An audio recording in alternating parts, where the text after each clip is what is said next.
My name is William A. Burch, and I was born back in 1928, October 24th, 1928, down in Fayette County, Georgia. Born in the same house where all of our mother's children were born. Daddy built that house for our mother when they got married, and we were all born there except my two older brothers, who mother had died during the flu epidemic, Walt and Gray. So my mother was Daddy's second wife. I started this project of making a military record, a record of my brothers, back on July the 30th, 1998. And here it is, April of 2008. So as you can see, I'm a pretty slow worker as far as getting something accomplished. But all I like now is what time I've served in the Army, and also my younger brother Arthur. And I plan to get his shortly.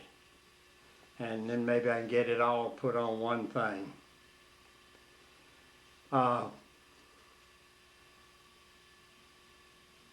Let me tell you about my schooling first.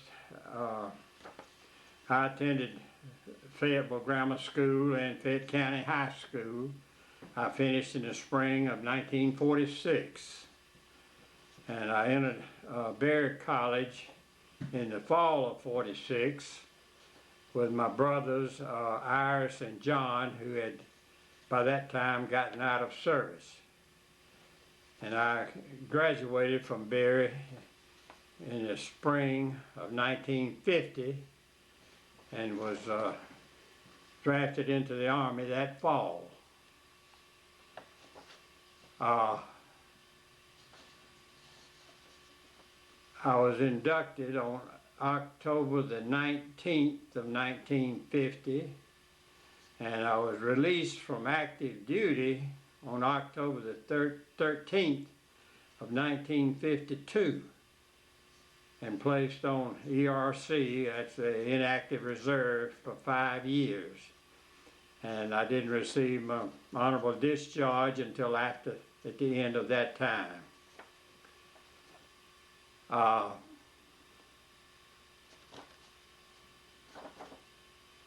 I'll just start here where I was drafted. Of course, I was drafted out of Fayette County, and we spent our first night. There was about probably 20 or more of us that went from Fayetteville into Atlanta that day, and we spent that first night at a hotel downtown near the Union train station. And then next morning we boarded a bus and they carried us to Fort Jackson, South Carolina. We were there for 2 weeks, during which time we took all kind of tests and sort of an indoctrination into Army life, I guess you might say.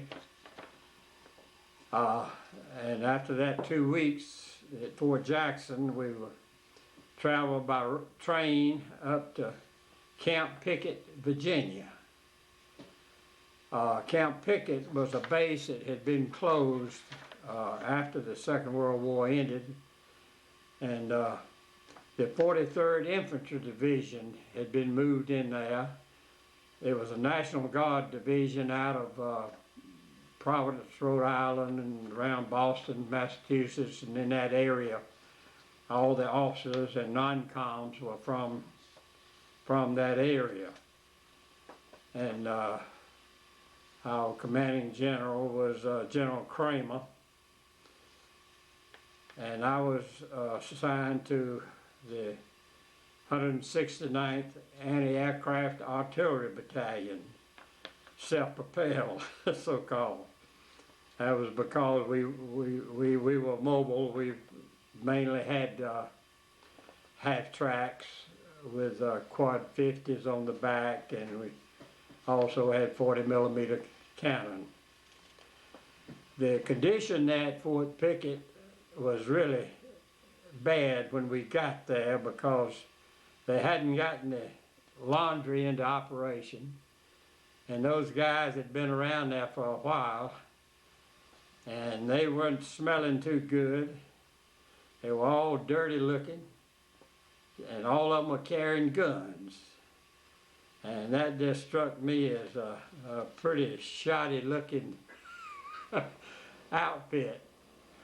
And but it gradually got cleaned up after they got the laundry running and everything. And that's the way I went through my basic training. During the time that we were there, we did our practice firing up at A.P. Hill in Virginia. And we went on maneuvers down in North Carolina at Southern Pines. During this time that I was there, I got a 5-day leave, which was a little unusual.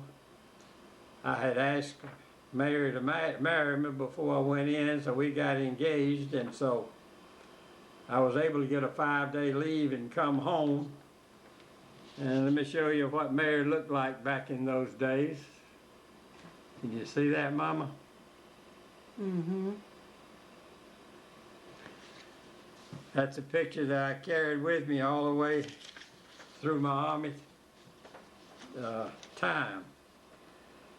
I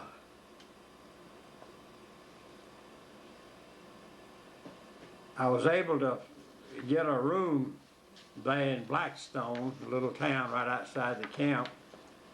One of our lieutenants went to Texas to school, and so he let me have his room until he got out of school out there. Of course, when he came back, we had to find another place, but that all worked out.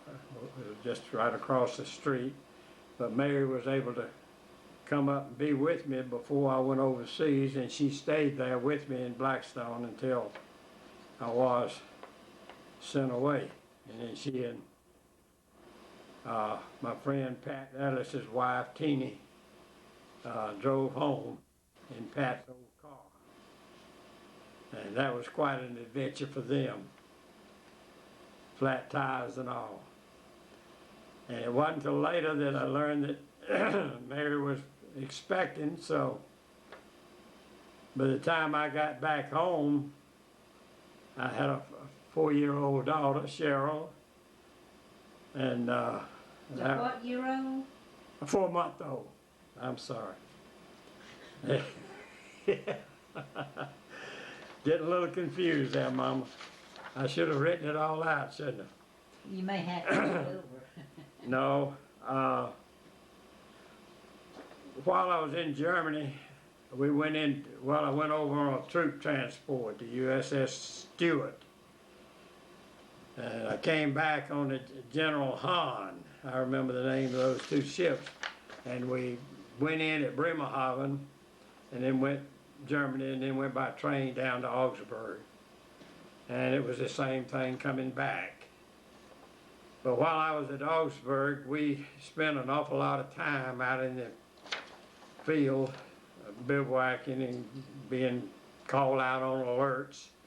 We had a battalion CO who really liked to get us out in bad weather and all, but anyway, I survived it. And I want to show you a picture. I worked, while I was over there, most of the time I worked in the adjutant's office as a clerk typist, taking care of all the special orders and cutting stencils for them and all, and doing other projects and correspondence and so forth. But here's a picture of some of the guys in our personnel section, the one over here on the, can you see that? How about that? Yeah. Back or forth? Put it over this way, just a hair. No, the other way. Now, there you are on the end. Yeah, that's Okay. fine. That's fine. This is, wait a minute. This is my Sergeant Major Oh, that way a little. Sauter. He was Whoa. from Wisconsin, worked in the office with him and the adjutant and Sam Helton. That's old Sam right there. He's from Tennessee. And this is me over here on the end. And down here at the bottom is my best buddy, old Pat Ellis from Jacksonville, Florida. Pat and I used to take a lot of trips over there to Amsterdam and Zurich and all around different places there in Europe. So we had a right good group. By the time we went overseas, we had cleaned up the outfit quite a bit. One time we had to pull 20% of our strength to send to Korea as replacements over there. And then about the time we went overseas, they filled in the ranks with a bunch of Puerto Rican boys. But we had good barracks there in Augsburg at Flak Kaserne, and the 43rd headquarters was there at that same base. Of course, the others were scattered out all over the different regiments. But I really enjoyed a lot of the time that I spent there. We were able to go to Burch's Garden and where Hitler's hangout was down there, and also Garmisch, which was another recreational place for the troops. And it was quite interesting.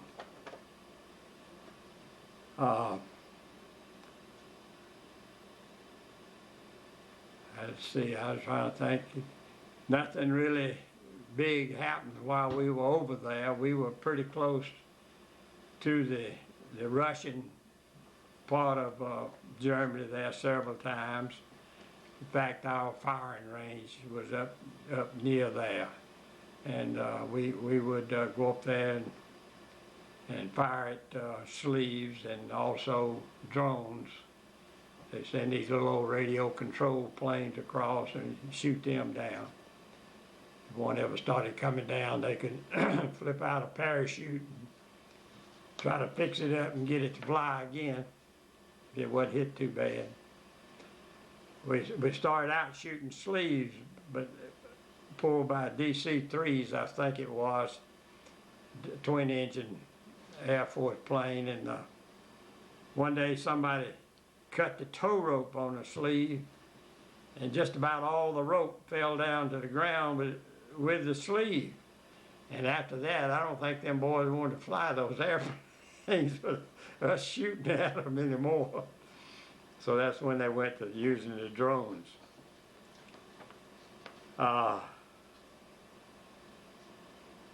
Let's see. I wonder if this is set far enough out. Sometimes it gets you in the chin.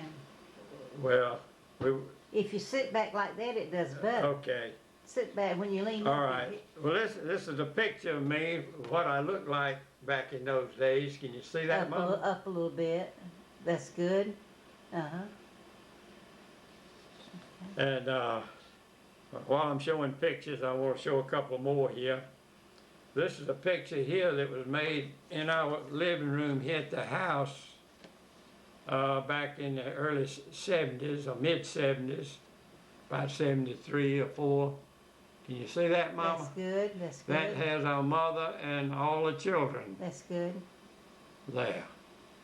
Is Mary Jean in that? Yeah, I believe. I don't think Yeah, she's sitting by Mama. so. Yeah, Mary, oh yeah, okay. yeah, we're all there. Okay. That's good. Mhm. And I want to show you another picture here. This is what 4 of us looked like after they came back A little bit this from service. A little bit this way. Whoa, right there. Okay. That's Walt, seated, and then Iris standing up in the back, and John and I. Now, we were all single then. That was before we got married. The only one married at that time was old Gray. He and Eileen had gotten married before the war started.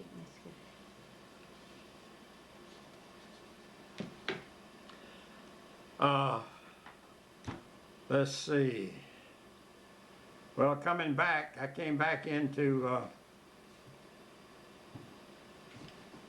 coming back from Germany. I came back through Bremerhaven and landed in New York harbor there. Came right down by the Statue of Liberty and all, and then we came on south into Camp Kilmer, I believe it was, and spent a night there, and we were able to go back into New York on leave, on a pass, and see a little bit of New York before we came back down through Fort Jackson, and that's where I was separated from, and then came by bus into Atlanta, and I caught a trolley out to Hateville and had my old duffel bag and all with me, and then right past the Baptist children's home there, I started hitchhiking, and I caught a ride with a couple going to Columbus down to Fayetteville, and they let me off down there just south of Fayetteville where 92 forks off 85. And old Pharaoh Sam's came by and picked me up and carried me on down to the house. And of course the next day I went to Vienna and saw my new baby and my treasure, Miss Mary. And I forget how long we were there, but when we left there to come back up to Mom and Daddy's, I felt like I was kidnapping Cheryl, because Granny had gotten so attached to her in 4 months that it just broke her heart when we left down there that day. I felt so sorry for her, but it wasn't long before she got up to see us. I get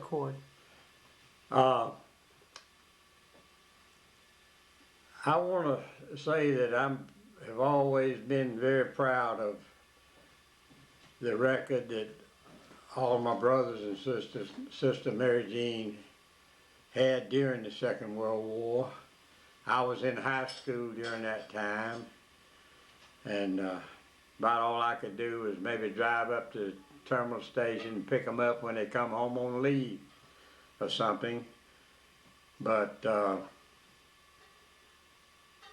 I wanted to make this record of their military service, and maybe their children and grandchildren will enjoy looking at it in years to come.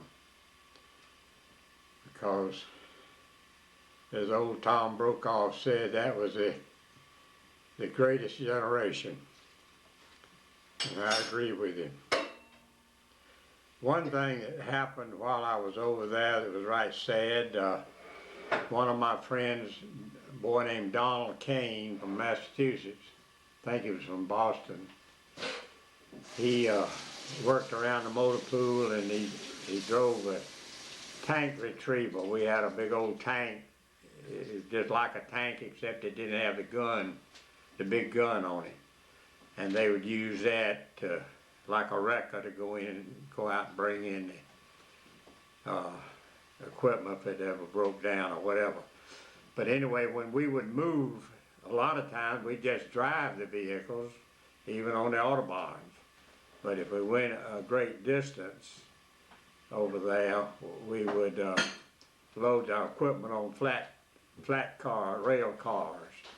And one day Donald was loading his tank retriever on a flatbed rail car, and as he came up out of the tank, he stood up on top of it, and his helmet touched the electric wires that the train runs off of, and it almost killed him. He was badly burned, and the tacks in the heels of his shoes left an imprint on the metal plate on top of the tank. So you know a lot of power went through his body. But I suppose he eventually got over it. I don't really know what his permanent injuries were. I lost contact with him because they sent him back home after some hospitalization over there. One other thing I want to mention was the ride over on that troop transport.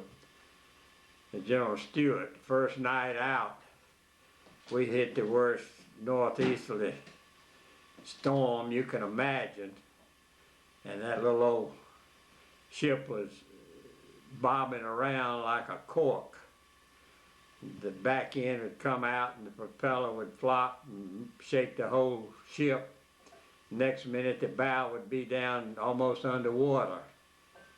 It was just up and down, and every now and then it rolled from side to side. You just wondered if it was gonna right itself. And talk about a bunch of sick boys. The stairwells on that ship were just slimy with vomit because everybody practically was sick. It was about 3 days before I got sick. I kept telling them it was just a matter of their mind, you know. But after working in the mess hall one day and emptying the trays there, I started throwing up too, but I was one of the latter ones. Some of them couldn't even get out of the bunk all the way over there hardly. But that was quite a ride. Well, I guess that's about all I have to tell about.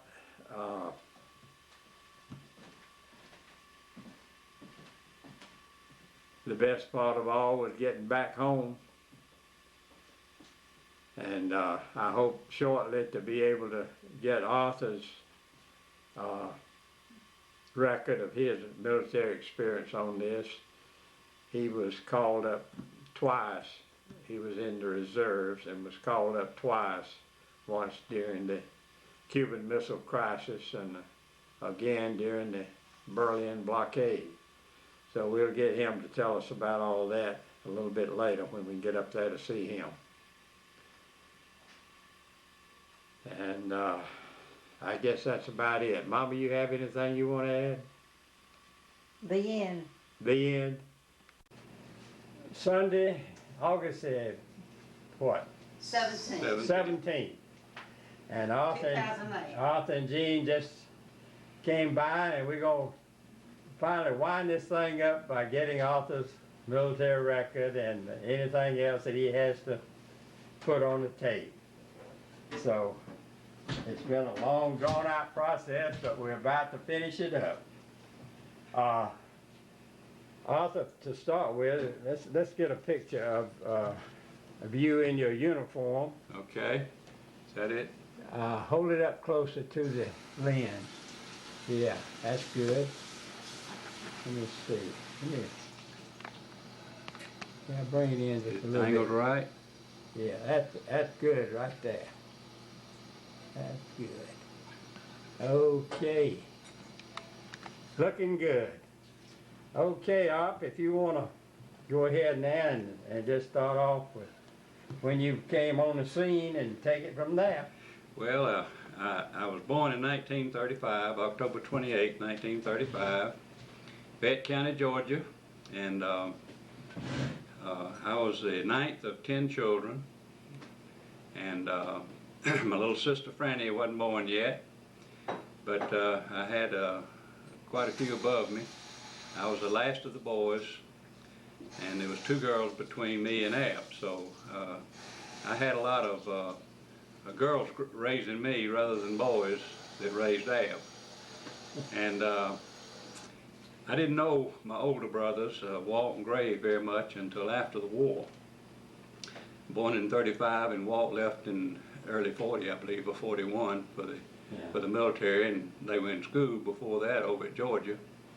And so I didn't know them much until after the war.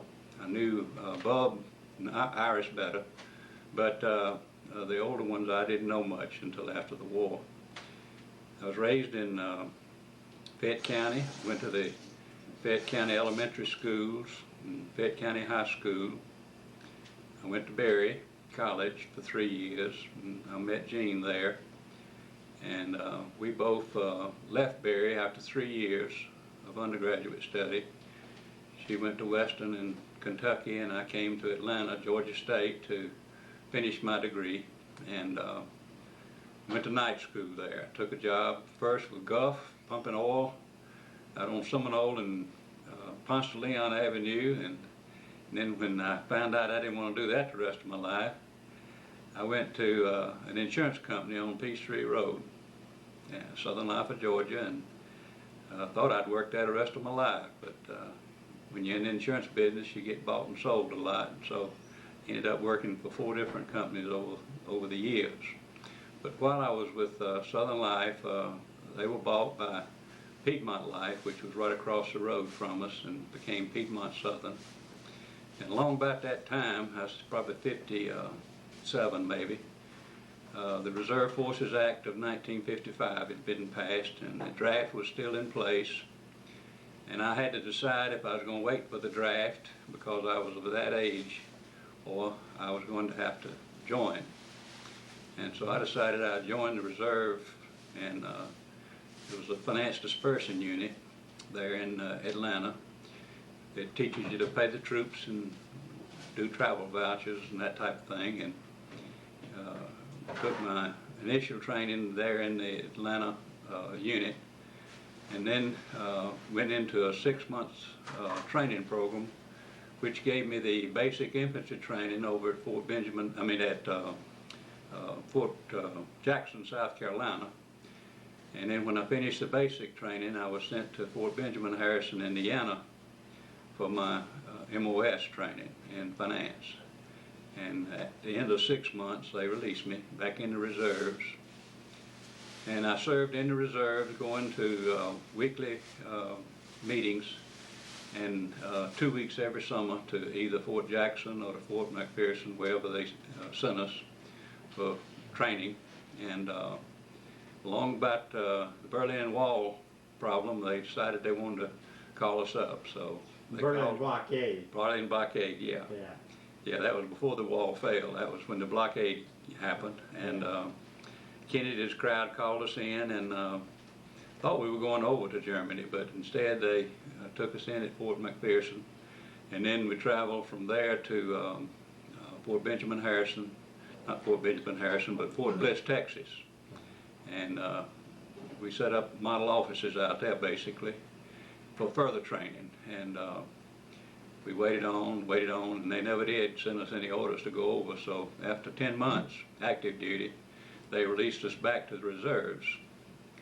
And by that time, I had all but about 7 or 8 months of my reserve time in, because they gave you time off for your active duty time. And so I got out in October of, I guess it was 67 maybe.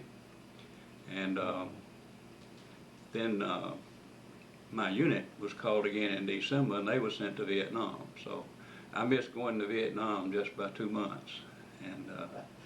And by then I was released and had my discharge papers and everything. Actually, as far as time in service and time served, you were in there probably longer than I was, Arthur. Sure enough? I was in there 2 years, almost to the day, close to it. You didn't have a reserve obligation? Well, 5 years, but you didn't have to meet. I didn't meet. I was inactive. Yeah. So well, it was just that long before I got my discharge. Yeah, well, I had to give up my summer vacations for that time because the company wouldn't give us time off. Yeah. But my company was good to me. They paid me a small salary when I was called, and I was able to keep our house in North Atlanta. We had bought a home on Wayland Circle, and we were able to keep the house while we were in Texas. Ruth was born in October before we went out to Texas, and Jean and Ruth came out there, and we got a off-base apartment with gravel for grass at the foot of Alamogordo Canyon. It's a big old canyon up there that's pretty. And we experienced snowstorms and windstorms and Sandstorms. snowstorms, did I say Sandstorm. snowstorms? Yes. But with the sand was terrible. The little old apartment was not that tight, and every time the wind would blow with sand, it'd come in your apartment, just cover everything up. Yeah. And we had the water cooling system where the water dripped over some sort of a filter, and then it sucked the air in through the water and cooled it. So that was the only air conditioning you had out there in Texas. Well, that's what Gray had when he was at Yuma. And- Same type of air conditioning. Well, it's effective. It did a good job, but Yeah. it didn't keep saying that when the sand Yeah. came. Well, nothing seal.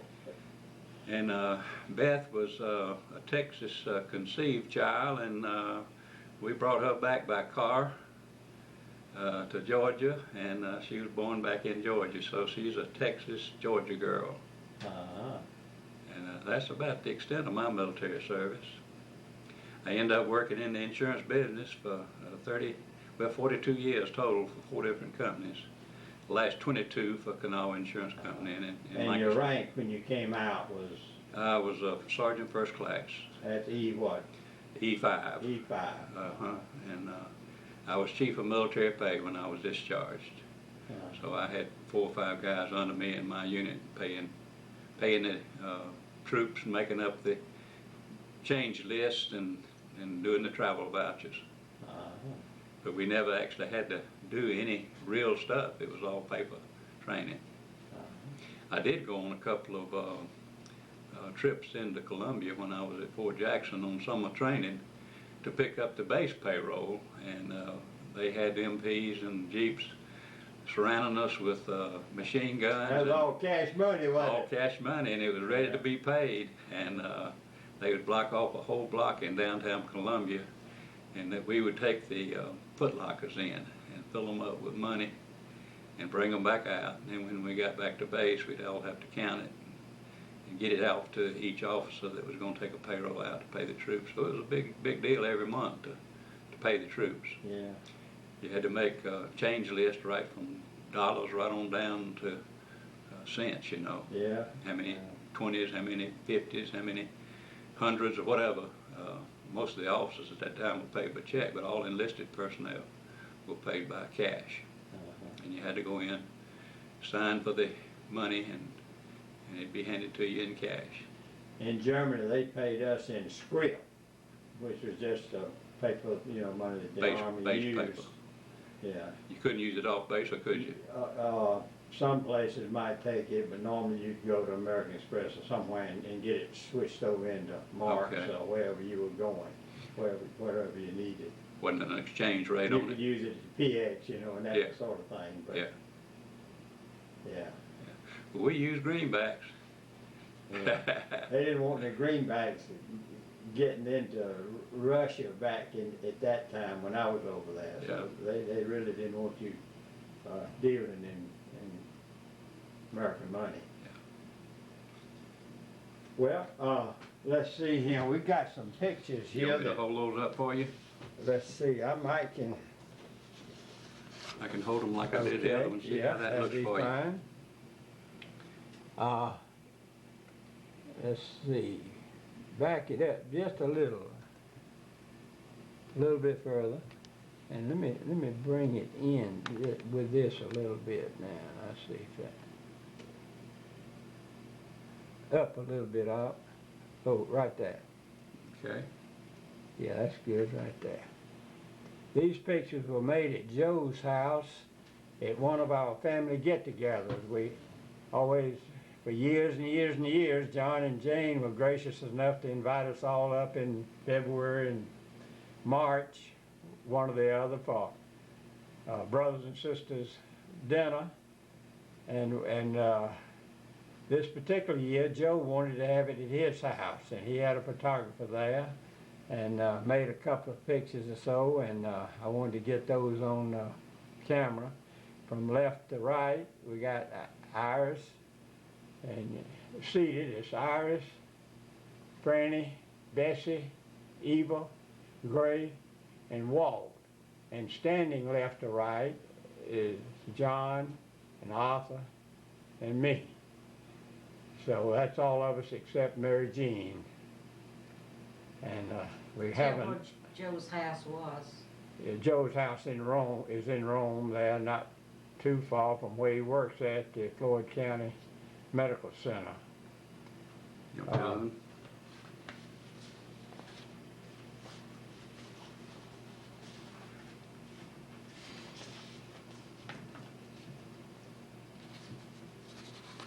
And this is another one that was made in his living room. I believe they're in age order, aren't they? Yeah, they go from Walt, Gray, Iris, John, me, Eva, Bessie, Arthur, Franny. Down the list.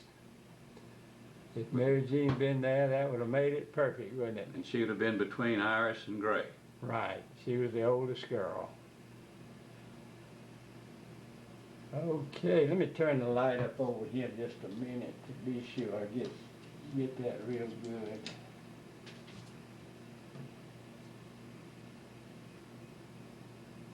Yeah, that's good. Okay. All right. Well, You know- Jean, do you and Mary have anything y'all want to add to our I'm non-military. Well, non-military? I just wanna say that they made some really good pictures outdoors of the whole group. And I hope Arthur and Jean got some of those. Yeah, we got. Ab didn't buy, he just bought that one, so Yeah. we don't have Yeah, them. I got some of those. I could scan them in my computer and share them with you. And if you I like. thought to myself, look at all these in-law, all these sister-in-laws. They're the ones that keep the thing rolling and we not even in the picture. Well, you want to get in the picture? No.